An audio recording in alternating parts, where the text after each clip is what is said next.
Sudah ada share screen dari Bu Dira, Nak? Sudah terlihat, Bu. Oke. Oke, Assalamualaikum warahmatullahi wabarakatuh. Untuk praktikum minggu ketiga ini, yakni tentang modulator DSB-SC dan juga SSB.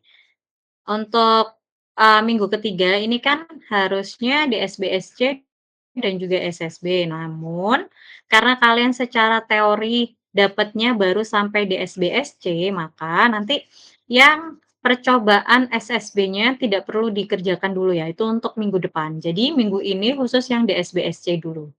Untuk, percobaan yang dilakukan, yang pertama yakni pengamatan sinyal DSB-SC.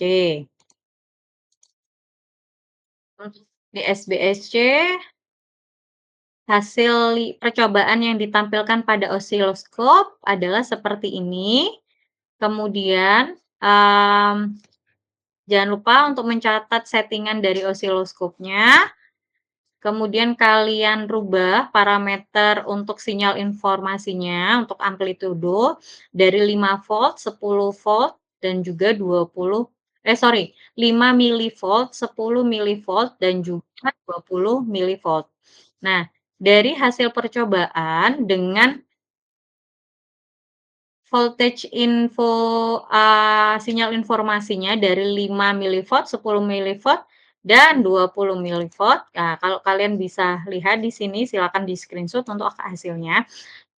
Di sini terlihat ya, semakin, kita bilang apa ya, dari 5 volt sampai dengan 20 milivolt, maka nampak hasil dari osiloskop dia makin tinggi ya, tinggi rendahnya terlihat makin lebar tingginya. Ini untuk pengamatan yang pertama. Yang dirubah-rubah adalah, voltage ini ya, amplitudo untuk sinyal informasinya dari 5 milivolt, 10 milivolt, dan juga 20 milivolt. Nanti silakan dianalisa untuk hasil percobaannya, eee, kenapa ada perubahan seperti ini tuh. Nah, di sini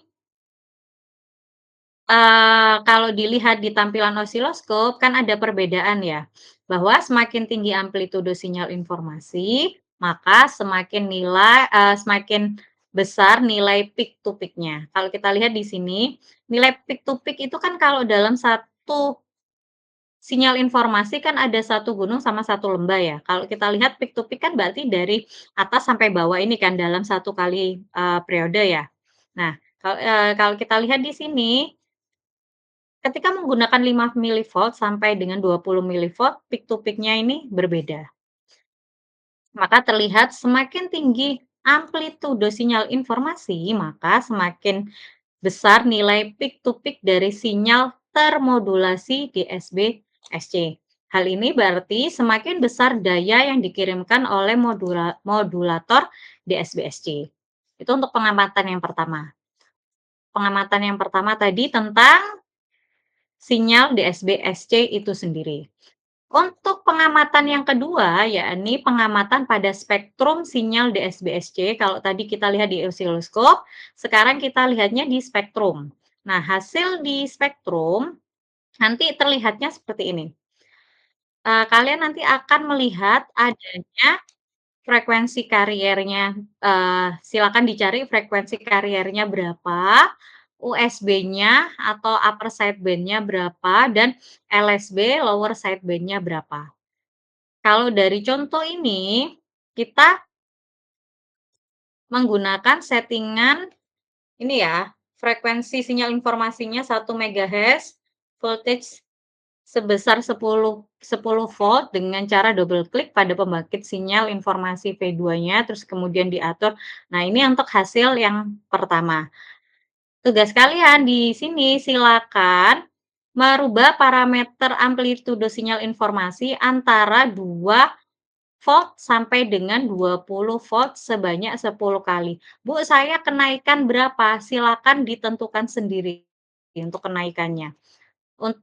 Yang penting ada 10 data. Nanti silakan dilihat, sinyal informasinya kamu setting berapa, kemudian didapatkan sinyal kariernya berapa, USB atau LSB-nya berapa. Ini biar nggak bingung, berarti ini di-cut jadi 2 aja, untuk level sinyal sideband-nya. Jadi nanti yang saya ini ya, yang saya blok itu nanti dibagi 2, kamu buat ada USB sama LSB-nya, biar kelihatan LSB-nya berapa, USB-nya berapa. Nah, hasilnya jangan lupa dilampirkan juga ya. Nanti untuk hasilnya terlihat bahwa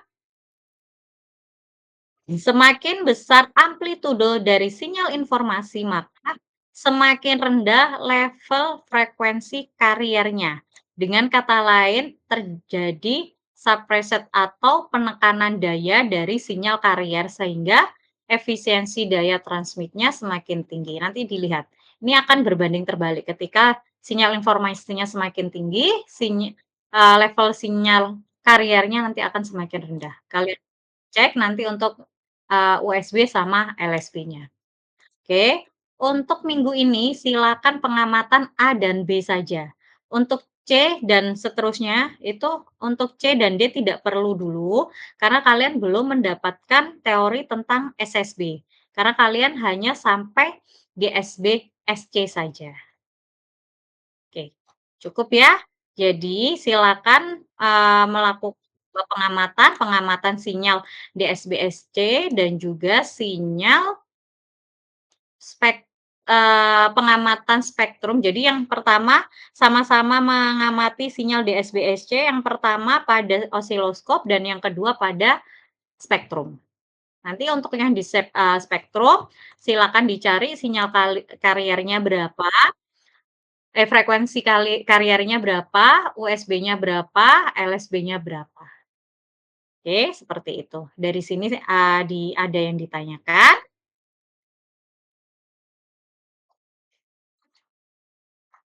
Bagaimana? Dari sini ada yang ditanyakan atau sudah cukup jelas? Insya Allah sepertinya belum Halo? ditanyakan, Bu. Mungkin nanti kalau ada yang ditanyakan, apa boleh via chat ya, Bu, di grup? Boleh, silakan langsung ditanyakan di grup ya. Silakan yang Oke. dikerjakan yang DSB-SC saja, yang SSB-nya tidak perlu karena kalian belum mendapatkan teori tentang SSB. Cukup DSB-SC saja, berarti A sama B saja. Untuk, minggu ini cukup longgar karena kalian cuma 2 praktikum saja. Oke ya? Baik, Bu. 3 menit lagi nanti untuk untuk yang reguler absennya saya tutup, kemudian saya buka absen untuk LJ ya. Nah, untuk, penjelasannya saya cukupkan, karena sudah saya jelaskan untuk hasil yang harusnya diperoleh untuk pengamatan baik melalui osiloskop dan juga melalui spektrum analyzer gitu ya. Oke, cukup sekian untuk modul sudah saya kirim di grup masing-masing ya. Oke, kalau gitu silakan dikerjakan secara mandiri. Ini sambil saya cek untuk untuk laporan sementara di praktikum sebelumnya, praktikum yang kemarin. Jadi untuk perkuliahannya saya cukup sampai di sini, selanjutnya nanti saya secara offline akan, mengecek hasil kalian di Google Drive, kalian bisa paralel mengerjakan praktikumnya secara mandiri, oke ya? Kalau gitu terima kasih semuanya, selamat malam, wassalamualaikum warahmatullahi wabarakatuh. Waalaikumsalam. Terima kasih, Bu. Iya, sama-sama.